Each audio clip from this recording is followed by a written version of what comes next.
Chapter 45। सदियों पुरानी शंख पुष्पी। विजय के गांव वालों से निपटने के बाद वो उनके बीच से बाहर निकला। उसने विक्रांत को उठने और घटनास्थल से भागने की तैयारी करने में मदद करने वाले गुंडों के झुंड को देखा। अच्छा, तो तू भागना चाहता है? विजय मुस्कुराते हुए बोला। विक्रांत कांप उठा। उसने डरते हुए जवाब दिया, क्या? तुम्हें और क्या चाहिए? विजय ने एक डेविल स्माइल के साथ कहा, क्या तुम्हें पैसे नहीं चाहिए? मुझे और नहीं चाहिए। जैसे ही विक्रांत जाने की तैयारी कर रहा था, उसका सिर खड़खड़ाने की तरह हिलने लगा। गांव के अंदर 3 गाड़ियां आती दिखाई दी। वो तीनों कार उन्हीं लोगों की तरफ बढ़ रही थी। उनमें सबसे आगे एक शानदार रोल्स रॉयस फैंटम थी। तीनों कार अवनी के घर के पास आकर रुकी और उनमें से एक रोल्स रॉयस फैंटम से प्रभास बाहर निकला। उसके हाथ में एक बैग था और उसके पीछे कुछ बिजनेस सूट पहने लोग चल रहे थे। वो सभी लोग भीड़ के पास आकर रुके। उन लोगों को देख विक्रांत का मुंह फटा का फटा रह गया। रोल्स रॉयस फैंटम पूरे नूह जिले में फेमस थी। यह कार ब्रिलियंट प्रॉपर्टी कंपनी के प्रेसिडेंट की थी। ये तो मिस्टर प्रभास हैं, लेकिन वो तो पहले मोटा हुआ करते थे। पर वो यहाँ इस पापड़ा घास टिर्रा गांव में क्या कर रहे हैं? विक्रांत हैरान था। वो प्रभास का स्वागत करने के लिए अपना मुंह खोलने ही वाला था कि तभी उसने प्रभास को विजय की ओर हाथ हिलाते हुए और चिल्लाते हुए देखा। तुम्हारा बड़ा भाई आ गया है। मैं तुम्हारे लिए 1,50,000 रुपए लाया हूं। वैसे वो कमीना कहाँ है जिसने तुम्हें परेशान किया था? उसकी हिम्मत कैसे हुई जो उसने मेरे छोटे भाई को परेशान किया? यह सुनकर तो विक्रांत का दिमाग सुन पड़ गया। वो लगभग बेहोश होने वाला था। ओह माय गॉड, क्या मेरे कान मुझे धोखा दे रहे हैं? जो ब्रिलियंट प्रॉपर्टी का प्रेसिडेंट गांव के एक बच्चे को अपना छोटा भाई कह रहा है। यह बच्चा है कौन? ना केवल वो डीआईजी मिथिलेश को जानता है, बल्कि मिस्टर प्रभास को भी जानता है। उसने अपना सिर और भी नीचे कर लिया क्योंकि उसने सड़क के किनारे से भागने की कोशिश की। बड़े भाई, वो वहां हैं, लेकिन आपको ज्यादा कुछ करने की जरूरत नहीं है, बस उसे पैसे दे दो। विजय ने विक्रांत की ओर इशारा किया। फिर उसने कहा, उसका नाम विक्रांत है और वो बस एक गली का गुंडा है। प्रभास हैरान रह गया। विक्रांत? यह नाम मैंने पहले कहां सुना है? वो कुछ देर तक सोचता रहा। ओह, तो ये तुम हो। मैं तुमसे एक बार मिल चुका हूं। तुम्हारी हिम्मत कैसे हुई मेरे छोटे भाई को परेशान करने की? ये पैसा पकड़ो। और हाँ, आज से बेहतर होगा कि तुम अपनी बेल्ट कस लो, क्योंकि तुम्हारे सारे धंधे जल्द ही बंद हो जाएंगे। तुम्हें आता आया मैं अभी तक पता नहीं कि तुम्हारी कंपनी किसके साथ काम कर रही थी। प्रभास विक्रांत के करीब झुक गया और धमकी देते हुए उसके कान में फुसफुसाया। फिर उसने ब्रीफकेस विक्रांत को सौंप दिया, उसके कंधे को थपथपाया और खुशी खुशी विजय की ओर बढ़ गया। विक्रांत कांप उठा। उसका चेहरा एक चादर की तरह पीला पड़ गया था। केवल गुंडों के झुंड द्वारा सहारा दिए जाने पर वो अपनी गाड़ी में बैठा। इसके बाद उनकी गाड़ी जितनी जल्दी हो सके वहां से निकल गई। गांव वालों ने एक बार फिर विजय की प्रशंसा में जय जयकार की। क्या बात है, वो एक अमीर मालिक को भी जानता है। सच में विजय एक प्रतिभाशाली लड़का बन चुका है। Big bro Prabhas. विजय ने प्रभास से हाथ मिलाया। विजय, मैं अपने कुछ बेस्ट एम्प्लॉयज को अपने साथ लेकर आया हूँ। वो वृक्षारोपण के लिए एक ड्राफ्टिंग प्रपोजल तैयार करने में तुम्हारी मदद कर सकते हैं। प्रभास ने अपने पीछे खड़े लोगों के समूह की ओर इशारा किया। थैंक्स बिग ब्रो प्रभास, लेकिन मुझे पहले गांव वालों के साथ इस मुद्दे पर चर्चा करनी होगी, तभी जाकर मैं आपकी मदद लूंगा। विजय ने कहा। किस बारे में बात करनी है विजय? उसके मामा ने पूछा। मामा, बात ऐसी है कि मैं यहाँ पापड़ा गांव में एक औषधीय जड़ी बूटी का बागान विकसित करने की योजना बना रहा हूँ। विजय ने उन्हें समझाते हुए कहा। एक बागान? ये तो एक शानदार विचार की तरह लग रहा है। अगर यह सफल हुआ तो यह गांव के लिए भी अच्छा होगा। उसके मामा ने कहा। ठीक है, गांव का मुखिया कहाँ है? जल्दी से उसे बुला कर लाओ। गांव का मुखिया शहर गया है, किसी ने जवाब दिया। जल्दी करो, उसे फोन करो और उसे यहाँ वापस आने के लिए कहो। विजय, इसमें और ये कुछ लोग, हम सभी ग्राम पंचायत का हिस्सा हैं। विजय के मामा ने अपने पीछे खड़े कुछ लोगों की ओर इशारा किया। चलो, मुखिया के आने तक पहले हम इस मुद्दे पर चर्चा कर लेते हैं। ठीक है, विजय ने सिर हिलाया। इसके बाद विजय अवनी के पास गया और उससे कहा, अवनी, मुझे पहले उनके साथ बगीचे वाले मुद्दे पर कुछ चर्चा करनी है। मैं बाद में तुम्हारे पिता का पैर देखने आता हूँ। ठीक है, आप पहले अपना काम पूरा कर लो। अवनी ने सिर हिलाया। अवनी को देखकर प्रभास की आंखें चमकने लगी। उसने धीमी आवाज में बात करते हुए विजरा को छेड़ा। अहो, यह उतनी भी बुरी नहीं है, तुम तो एक चुंबक की तरह हो। बिग ब्रो, आप किस बारे में बात कर रहे हैं? विजय को शर्म आ गई। चिंता मत करो, मैं मिस अहाना को कुछ नहीं बताऊंगा। प्रभास ने मजाक किया। विजय ने आगे कुछ नहीं कहा क्योंकि कुछ भी समझाना व्यर्थ होगा। इसके बाद उन लोगों का समूह आगे की चर्चा के लिए गांव के पंचायत घर गया। विजय के मामा और अन्य लोग इस प्रस्ताव पर बहुत उत्साहित थे और इसलिए चर्चा सकारात्मक रूप से समाप्त। विजय ने एक गांव के पूर्व में पूरे पहाड़ को हासिल करने की योजना बनाई। वो न केवल विकास और रखरखाव के सभी खर्चों को वहन करेगा, बल्कि वो बगीचे में काम करने और जड़ी बूटियों की देखभाल के लिए ग्रामीणों को काम पर रखने को भी प्राथमिकता देगा। इसके बाद वो लोग बगीचे के बुनियादी ढांचे की तैयारी करने के लिए भूमि का निरीक्षण करने पहाड़ पर गए। विजय, यहाँ का दृश्य बहुत अच्छा है। अगर हम यहाँ कुछ हवेली बनाते हैं तो क्या होगा? इसके अलावा इस जगह पर आने वाला रास्ता बहुत ऊबड़ खाबड़ है। मैं यहाँ आते वक्त लगभग गाड़ी में गिर गया था। हमें एक अच्छी सड़क भी बनानी होगी। प्रभास ने कहा। हाँ बिग ब्रो, हमें रास्ते के लिए कुछ करना होगा। विजय ने सड़क की महत्वपूर्णता समझते हुए कहा। तो यह तय रहा, मैं वापस जाने के बाद ड्राफ्टिंग टीम से बात करूंगा और सबसे बेस्ट ड्राफ्टिंग प्रपोजल चुनने के बाद मैं उन्हें तुम्हें भेज दूंगा। रही सड़क ठीक करने की बात, मैं इस बारे में भी कुछ करता हूँ। विजय, तुम पैसे की चिंता मत करना। सोहम और अन्य लोग इस बिजनेस में इन्वेस्ट करने के लिए मरे जा रहे हैं। मुझे बस उन्हें बताना होगा और पैसा अपने आप चलकर आ जाएगा। Thanks big bro. वैसे आज आपको फिर से परेशान करने के लिए माफी चाहता हूँ, विजय ने कहा। इसके बाद उन लोगों ने कुछ और बातचीत की। फिर आसमान में अंधेरा छाने के बाद प्रभास और अन्य लोग वहां से निकल गए और विजय अवनी के घर की ओर चला गया। विजय आ गया है। श्रीकांत ने विजय को आते देख उसका स्वागत किया। विजय, तुम एक महान परोपकारी बच्चे हो। मुझे नहीं पता कि तुम्हें कैसे शुक्रिया बोलो, लेकिन तुम चिंता मत करना। मैं पैसे इकट्ठा करूंगा और जितनी जल्दी हो सके उन्हें वापस कर दूंगा। मामा जी, आप चिंता मत करो। आपको पैसे देने की कोई जरूरत नहीं है। वैसे भी मेरे पास पैसे की कमी नहीं है। आप ऐसा समझे कि मैंने वो पैसे अवनी को वापस स्कूल लौटने के लिए उधार दिए हैं। इतना कहने के बाद विजय ने अपना बैकपैक खोला और उसमें से 50,000 रुपए निकाले। उसके पास यह पैसा पहले से ही रखा हुआ था, लेकिन उसने विक्रांत को देने के लिए अपना बैग नहीं खोला था, क्योंकि वहां पुलिस वाले भी थे और इतनी नकदी देखकर वो बेफालतू के सवाल जवाब करने लगते।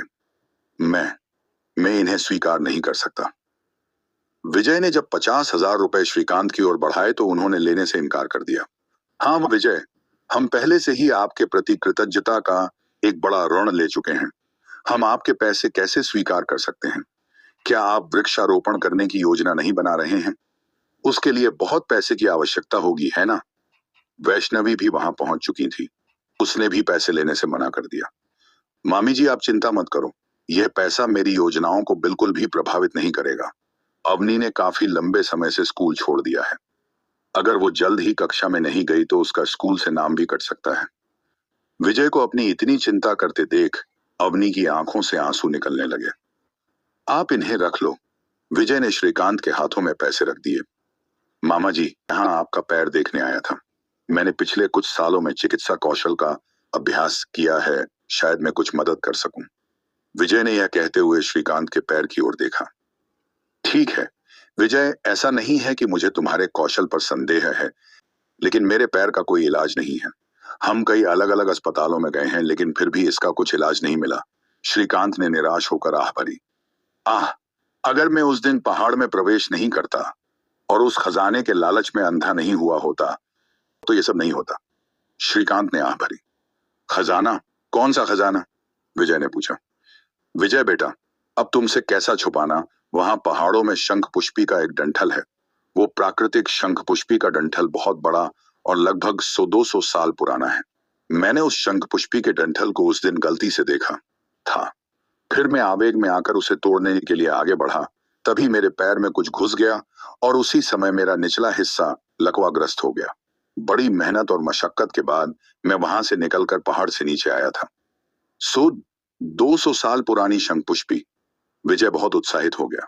सदियों पुरानी एक शंखपुष्पी बहुत ज्यादा प्राकृतिक एनर्जी से भरी हुई होती थी और वो शक्तियां बढ़ाने में बहुत ज्यादा मददगार कर सकती थी। शंखपुष्पी कहाँ है? क्या वो अभी भी वहां है? हाँ, मैंने किसी और को नहीं बताया। तो मामा जी, आपके पैर में किस चीज से छेद हुआ? मुझे उसका नाम तो नहीं पता, लेकिन वो एक अजीब फूल था। उसमें बहुत सारे कांटे थे। उन्हीं कांटों में से एक मुझे चुभा था। मैंने उनमें से ही एक फूल तोड़कर उसे चारों ओर दिखाया, लेकिन डॉक्टरों को भी उसके बारे में नहीं पता था। क्या आपके पास वो फूल अभी भी है? शायद उसे देख कुछ पता चल जाए, विजय ने कहा। वैष्णवी कमरे के अंदर गई और एक लकड़ी का डिब्बा बाहर निकाल कर लाई। उस डिब्बे के अंदर 7 पंखुड़ियों वाला एक सूखा हुआ फूल था। उसका रंग खून की तरह लाल था। विजय ने फूल उठाया और ध्यान से उसका निरीक्षण किया। फिर अपने मस्तिष्क में मौजूद ग्रंथों को याद किया और उसकी पहचान करने लगा। इस फूल को पुष्कला नाम से जाना जाता था। इसका जहर घातक नहीं था, लेकिन इससे निपटना बेहद जटिल था। यह कुछ जहरीले पेय पदार्थों को रिफाइन करने में आवश्यक अवयवों में से एक था। अजीब बात है, यह पुष्कला एक सामान्य फूल नहीं है। यह केवल ऊर्जा के प्रबल प्रवाह वाले स्थानों पर उगता है। यह वर्तमान समय में विलुप्त हो जाना चाहिए था, या कम से कम बेहद दुर्लभ होना चाहिए था। क्या विजय अवनी के पिताजी के पैरों का इलाज कर पाएगा? क्या विजय उस सदियों पुराने शंखपुष्पी के डंठल को लेने पहाड़ों में जाएगा? आखिर क्या होगा? विजय की इस दिलचस्प कहानी का अगला पड़ाव जानने के लिए बने रहें। हमारी कहानी सुपर बिजनेसमैन सिर्फ एंड सिर्फ अब्दुल रहीम एक्सप्लेनर यूट्यूब चैनल पर, चैप्टर 46। मुझे लगता है कि वह उसे पसंद नहीं करता है। पुष्कला फूल ज्यादातर ऐसी जगहों पर पाया जाता था जहां प्राकृतिक ऊर्जा की मात्रा बहुत ज्यादा तीव्र होती थी। विजय इस बात को समझ चुका था कि पहाड़ में जिस जगह श्रीकांत को पुष्कला फूल का कांटा लगा था, वहां जरूर प्राकृतिक ऊर्जा की मात्रा प्रबल होगी। यह जानकर विजय बहुत ज्यादा उत्साहित हो गया था, लेकिन उसने अपने उत्साह को छिपाते हुए सोचा, विजय, इतनी जल्दबाजी नहीं है। पहले तुम्हें मामा जी के पैर को ठीक करना होगा। विजय पुष्कला फूल को देखते हुए गहरे विचार में डूब गया। यह पुष्कला फूल कोई सामान्य फूल नहीं था। इसके जहर से छुटकारा पाना बहुत मुश्किल था। कोई आश्वस्त नहीं कि डॉक्टर उसे ठीक नहीं कर सके। विजय को इस फूल के जहर को निकालने वाली औषधि की विधि पता थी, लेकिन इसके लिए कई दुर्लभ और महंगी औषधीय जड़ी बूटियों की आवश्यकता थी, जिन्हें वो कम समय में इकट्ठा नहीं कर सकता था।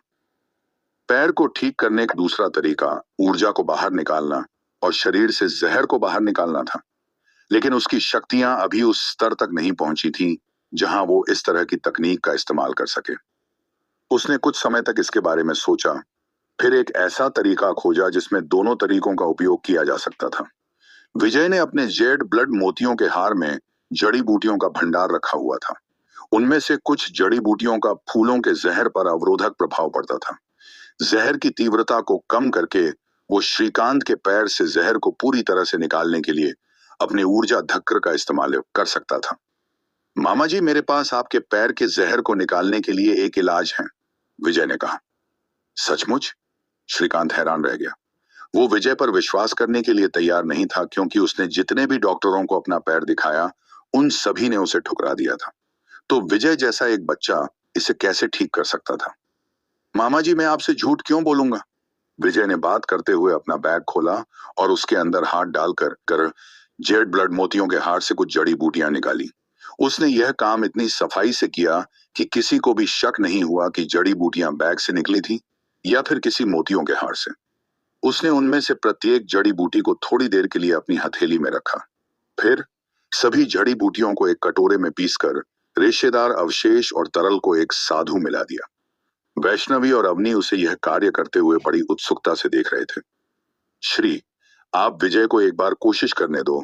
वो एक प्रतिभाशाली बच्चा है, शायद उसके पास कोई हल हो, वैष्णवी ने उत्साह से कहा। श्रीकांत उसका पति था, तो वो अपने पति का पूरा नाम ना लेकर केवल उसे श्री कहकर बुलाती थी। श्रीकांत ने सिर हिलाया और धीरे धीरे पतलून के पैर को ऊपर घुमाया। उसका बायां पैर घुटने से नीचे तक ज्यादातर सड़ चुका था। यह गहरा लाल था और कुछ रूखा लग रहा था। मामा जी, इससे थोड़ा दर्द होगा, आपको इसे सहन करना होगा। विजय उसके पैर के पास झुक गया और धीरे से कटोरे से दवा निकालकर पैर पर लगा दी। श्रीकांत कांप उठा और कराह उठा।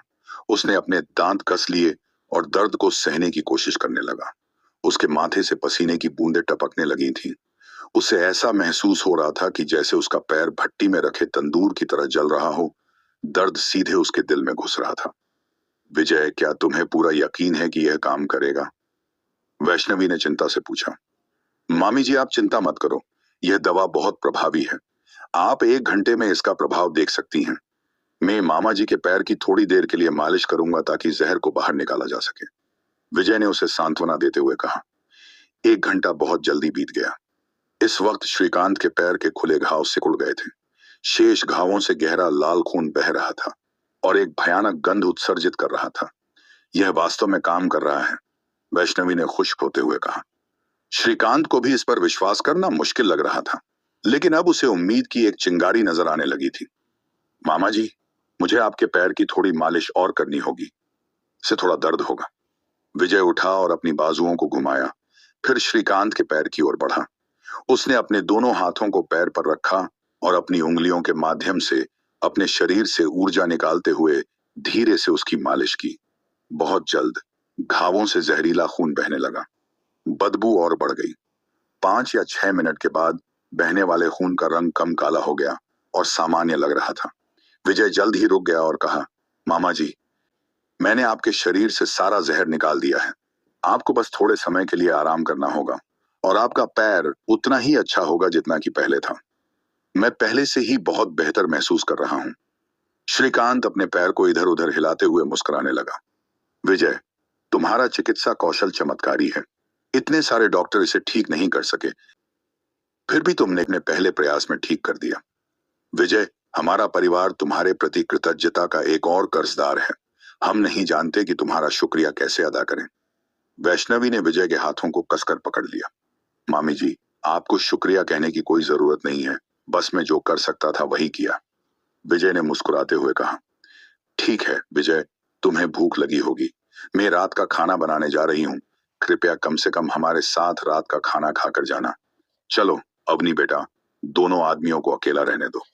विजय के जवाब देने से पहले वैष्णवी ने श्रीकांत की व्हील चेयर को धक्का दिया और घर के पीछे की ओर बढ़ गई। विजय पहले तो मना करना चाहता था, लेकिन कुछ सोचकर उसने ऐसा नहीं किया। देखो श्री, विजय कितना अच्छा लड़का है। मुझे लगता है कि उसे अवनी के लिए कुछ भावनाएं हैं। दोनों एक दूसरे को बचपन से जानते भी हैं। विजय दूर से वैष्णवी की आवाज सुन सकता था। हाँ, विजय कोई बुरा बच्चा नहीं है। मुझे बस डर इस बात का है कि पता नहीं उसे हमारी बच्ची पसंद है भी या नहीं, श्रीकांत ने जवाब दिया। हाँ, यह सच तो है विजय, अब हम किसानों की तुलना में एक अलग स्तर पर हैं। वो डीआईजी साहब जैसे बड़े बड़े लोगों का जानता है, वो भविष्य में और अधिक ऊंचाइयों पर कदम रखेगा। नहीं, अवनी को इस मौके का फायदा उठाना होगा। विजय उनकी बातचीत सुनकर लाल हो गया। उसने अपने बगल में बैठी अवनी को देखा और थोड़ा अजीब महसूस किया। अवनी वहां चुपचाप बैठी थी। उसके हाथ सामने की ओर थे और उसकी उंगलियां एक दूसरे में उलझी हुई थीं। उसका चेहरा भी थोड़ा लाल पड़ चुका था। चांद की मंद रोशनी में उसकी सुंदरता निखर कर दिखाई दे रही थी। विजय, आज के लिए आपका बहुत बहुत शुक्रिया, उसने कोमल स्वर में कहा। कोई बात नहीं, विजय मुस्कुराया। अवनी, मुझे नानी को बताना होगा कि मैं आज रात यहाँ खाना खा रहा हूँ। ठीक है, मैं भी साथ चलूंगी। इसके बाद वो दोनों नानी के घर गए। फिर वापस घर लौटने से पहले गांव में एक चक्कर लगाया। जल्दी ही खाना तैयार हो गया। यह कोई भोज नहीं था, लेकिन उन्होंने सबसे अच्छे व्यंजन तैयार किए थे जो वो वहन कर सकते थे। श्रीकांत ने अपने निजी भंडार से शराब का एक डिब्बा भी निकाला और विजय के कप में शराब डालते हुए काफी देर तक दोनों साथ पीते रहे। विजय ने एक बार फिर श्रीकांत से शंखपुष्पी का सटीक स्थान पूछा। उसने अगली सुबह सबसे पहले उसे लेने के बारे में सोचा था। रात के खाने के बाद वैष्णवी ने उत्सुकता से विजय को राह के लिए रुकने के लिए कहा। वो इस प्रस्ताव को अस्वीकार नहीं कर सका। उसने यह भी ध्यान रखा कि उसे कल पहाड़ों पर जाना था, इसलिए उसे वैसे भी गांव में रात बितानी थी। पहाड़ी गांव में रात शांत थी। विजय अपने बिस्तर पर लेट गया। उसके बगल में एक खिड़की थी जिसके माध्यम से वो रात के असीम आकाश को देख सकते था। वो इस दृश्य से मंत्रमुग्ध था। अचानक उसके संवेदनशील कानों को कमरे के बाहर से मामूली पैरों की आवाज सुनाई दी। उन पैरों के कदम एक पल के लिए दरवाजे के सामने रुके, फिर दरवाजा खुला और कोई चुपचाप अंदर आया। विजय ने मुड़कर देखा कि वो कौन है और वो हैरान रह गया। जेड ब्लड मोतियों का हार। इसकी खास विशेषताओं में से एक थी कि यह एक स्टोरेज की तरह भी काम करता था, जहां विजय अपने हर एक जरूरी काम की चीज को रख सकता था। आखिर कौन था जो विजय के कमरे में इतनी रात को आया था? क्या विजय शंखपुष्पी का डंठल लेने में कामयाब रहेगा?